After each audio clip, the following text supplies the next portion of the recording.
and was a former medical administrator. I have to tell something. I would like to speak in Tamil. முள்ளிவாய்க்காலிலே கொத்து கொத்தாக எங்களுடைய சமூகம் இறந்த நாட்களில் இருந்து வடக்கு கிழக்கு நீங்கள் நினைக்கலாம் நான் இப்போது ஜாதிவாதி அதாவது இனம் சம்பந்தமான விடயம் கதைக்கிறேன் என்று அதுக்கு உதாரணமாக ஒரு விஷயத்தை சொல்லிவிடுவதை கதைக்கிறேன். யாழ்ப்பாணத்தில் நடந்த தையிட்டி விகாரையை இடிக்க சொல்லி என்னுடைய பக்கத்தில் இருந்தவர்கள் சொன்னபோது தையிட்டி விகாரை என்பது மதம் சம்பந்தமானது, ஆகவே இடிக்கக்கூடாது என்று சொன்னவன் நான். அந்த அடியிலே வடக்கு கிழக்கிலே சிறுபான்மை இனமாகிய எங்களுடைய தமிழினம் முஸ்லீம் இனம் உங்களுக்கு நன்றாகவே தெரியும். ஹம்டி ஃபஸ்லீன் எனப்படுகின்ற 3 வயசு குழந்தை எல்லாரச்சிலே அவருடைய 2 கிட்னிகளையும் வெட்டியெடுத்த போது லாவகமாக அந்த கன்சல்டனை இலங்கையிலிருந்து வெளியேற்றி அனுப்பின வரலாற்றில் இருந்து நாங்கள் உங்களுக்கு நன்றாகவே தெரியும். சிந்துஜா எனப்படுகின்ற பெண் 2024ஆம் ஆண்டு 7ஆம் மாதம் 27ஆம் தேதி மன்னார் வைத்தியசாலையிலே அனுமதிக்கப்பட்டு இரவு 12 மணிக்கு அனுமதிக்கப்பட்டு காலமை 7 மணி வரைக்கும் அந்த பெண்ணை அந்த குழந்தையை யாருமே பார்க்கவில்லை. அந்த தாய் பால் கொடுத்து கொண்டிருக்கும் போது அப்படியே விழுந்து மரணித்தவள் இன்று வரைக்கும். அதனால் தான் நான் சிறை சென்றேன். பேராதனை வைத்தியசாலையில் நான் வேலை செய்கின்ற போது எனக்கு சொல்லப்பட்டது அந்த தாயினுடைய மரணம் சம்பந்தமாக கேளுங்க என்று. அதன் போது நான் அந்த வைத்தியசாலைக்கு போனதற்காக வழக்கு பதியப்பட்டு 5 நாட்கள் சிறையில் அடைக்கப்பட்டவன் நான். இன்று வரை எங்களுடைய சுகாதார அமைச்சு சம்பந்தப்பட்ட வைத்தியர்களையோ சம்பந்தப்பட்ட தாதியர்களையோ எந்த கேள்விக்கும் உட்படுத்தவில்லை. ஏஆர் எனப்படுகின்ற பொய்யான வழக்குகளை பதிந்த போலீசாரை நீதிமன்றம் சொல்லியிருக்கிறது பி என்ற அடிப்படையில் பதிய சொல்லி இன்று கூட அந்த குழந்தையினுடைய மாமனாருடன் 30 கதைத்த போது கூட அவர்களுக்கு எந்த அழைப்பானையும் சுகாதார அமைச்சில் இருந்து ஒரு டிசிசி மீட்டிங்கை கூப்பிட்டு சிரித்திருக்கிறார்கள். அந்த குழந்தை இறந்தது அந்த தாய். இப்போது அந்த 4 மாத குழந்தைக்கு தாயும் இல்லை தந்தையும் இல்லை. அதே மாதிரி கிளிநொச்சி வைத்தியசாலையை எடுத்துக்கொண்டால் கிளிநொச்சி வைத்தியசாலையில் கூட ஒரு கர்ப்பிணி தாய் அனுமதிக்கப்பட்டு போஸ்ட்மார்ட்டம் ஹெமரேஜ் மூலமாக இறந்திருக்கிறார். ஆனால் இதுவரைக்குமே எந்த நடவடிக்கையும் எடுக்கவில்லை. எங்களுடைய சுகாதார அமைச்சருக்கு தெரியும், யாழ்ப்பாணம் போதனா வைத்தியசாலை என்பது வடக்குக்கு மட்டுமல்ல தெற்குக்குமே ஒரு பிரதானமான வைத்தியசாலை. சம்பந்தப்பட்ட சுகாதார அமைச்சர் மட்டுமல்ல ஜனாதிபதியுடன் தெரிவித்திருக்கிறேன். அங்கே நாங்கள் வைத்தியர் சத்தியமூர்த்தி எனப்படுவரை கடந்த கால கள்ளர்களை பிடிப்பது என்று நீங்கள் சொல்லுகிறீர்கள். 2015ஆம் ஆண்டு எனது இனம் படுகொலை செய்யப்பட்ட போது புதுமாத்தலன் வைத்தியசாலையிலே வைத்தியர் சத்தியமூர்த்தி வேலை செய்து கொண்டிருந்தவர் 2009ஆம் ஆண்டு வெளியால் வந்த CNN தொலைக்காட்சிக்கு சொல்லியிருக்கிறார்.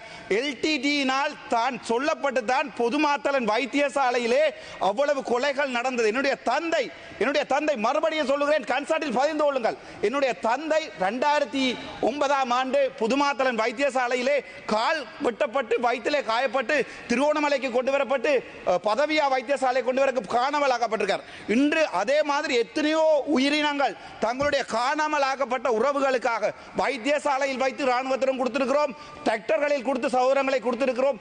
எப்போதுமே இது சம்பந்தமாக நாங்கள் நடவடிக்கை எடுக்கவில்லை. முள்ளிவாய்க்காலிலே இனப்படுகொலை நடக்கவில்லை என்று சொன்ன ஜனாதிபதியினுடன் அவருடைய கட்சிக்காரன் நான் கேட்கிறேன், வைத்தியசாலைக்கு அடித்த செயல்கள் உங்களுக்கு தெரியவில்லையா? பரவாயில்லை, நீங்கள் அதுக்குரிய பதிலை தருவீர்கள் என்ற எந்த நம்பிக்கையும் ஜாழ்ப்பாண தமிழனாக எனக்கு எந்த நம்பிக்கையும் இல்லை.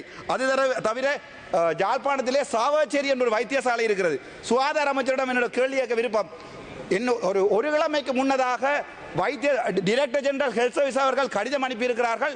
வித் ரீப்ளேஸ்மெண்டோட ஒரு பபசரா என்ற சிங்கள பெண்ணை உடனடியாக தெற்குக்கு டிரான்ஸ்ஃபர் பண்ண சொல்லி. ஆனால் அந்த கடிதத்திலே வித் ரீப்ளேஸ்மெண்ட் எழுதியிருக்கிறது. அங்கே இருக்கிற வைத்திய அதிகாரி மாட்டன் என்று சொன்ன மாட்டன், அதாவது அட்மினிஸ்ட்ரேட்டராக எனக்கு தெரியும் ஒரு வைத்தியசாலை வைத்திய அதிகாரி விரும்பாமல் டிரான்ஸ்ஃபர் பண்ணாமல் இந்த டிரான்ஸ்ஃபர் நடக்க முடியாது. HRIMS சிஸ்டம் இருக்கிறது. ஆனால் ப்ரொவின்சியல் டைரக்டர் ஹெல்த் சர்வீஸ் என்ன இருக்கிறார், தன்னுடைய அதிகாரத்தில் அவர் ஒரு சிங்களவர், தன்னுடைய அதிகாரத்திலே சாவச்சேரி வைத்தியசாலையில் இருந்து அந்த பவசரா எனப்படுவரை தானாகவே ரிலீஸ் செய்திருக்கிறார். அது சம்பந்தமாக டிசிசி கூட்டத்தில் நான் கதைத்த போது அங்கே இனம் மதம் என்று சொல்லுகிறார்கள்.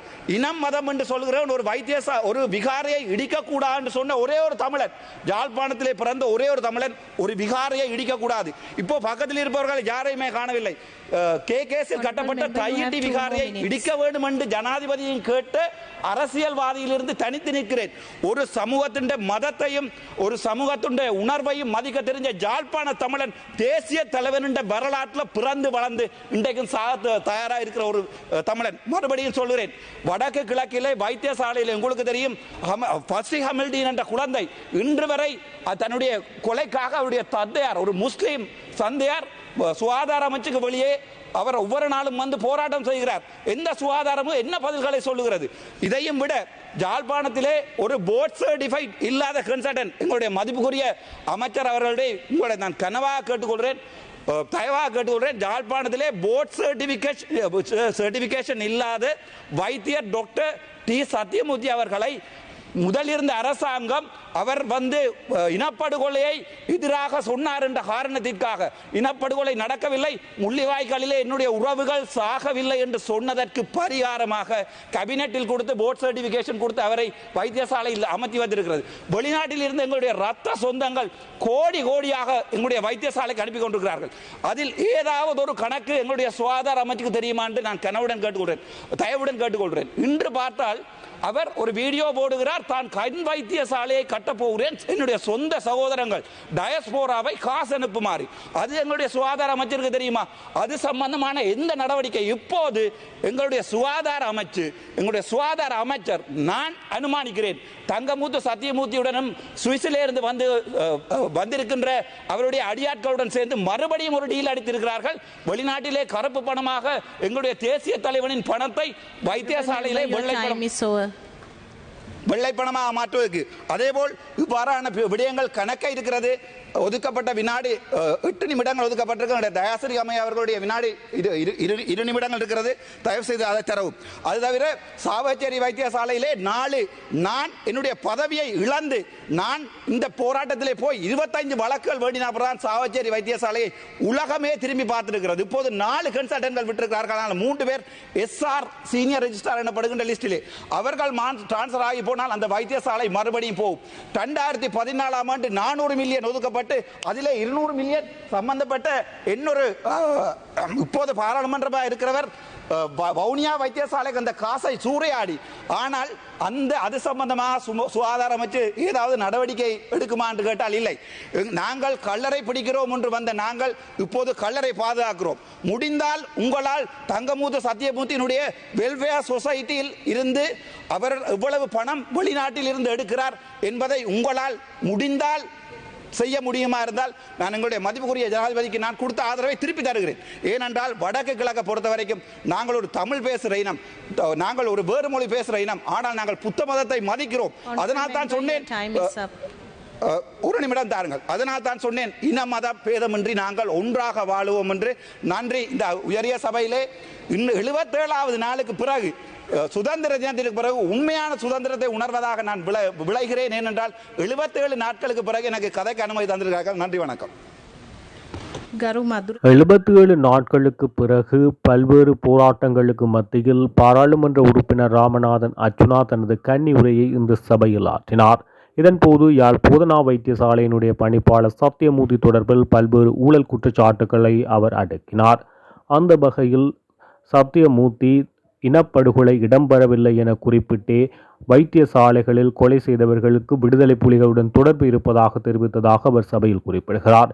இவ்வாறான விடயங்களை தெரிவித்தே அவர் தற்போதும் பதவியில் இருப்பதாகவும் அத்துடன் தற்பொழுது கண் வைத்தியசாலை ஒன்றை வடக்கில் உருவாக்குவதாக குறிப்பிட்டு புலம்பிய தமிழர்களிடமிருந்து பல மில்லியன் கணக்கிலான பணத்தை சுருட்டுவதற்கு தயாராக உள்ளார் எனவும் அவர் இந்த சேலனி சாவச்சேரி வைத்தியசாலைக்கு பணம் ஒதுக்கப்பட்ட விவகாரத்தில் அதிகளவான பணத்தை மோசடி செய்துள்ளதாகவும் சத்தியமூர்த்தி மீது சபையில் பல்வேறு குற்றச்சாட்டுக்களை முன்வைத்துள்ளார். சுகாதார அமைச்சரும் அதற்கு உடந்தை என சபையில் அவர் குற்றச்சாட்டினை முன்வைத்தார். அத்துடன் முள்ளிவாய்க்காலில் இனப்படுகொலை இடம்பெற்றது, அதை அனுர் அரசு ஏற்றுக்கொள்ளாது என்பதை நான் அறிவேன் எனவும் தமிழ் தேசிய தலைவரின் வழியில் வாழும் யாழ்ப்பாண தமிழன் என்னை சுட்டுக் கொள்ளுங்கள், சாகவும் தயார் என அவர் சபையில் ஆவேசமாக தெரிவித்தார்.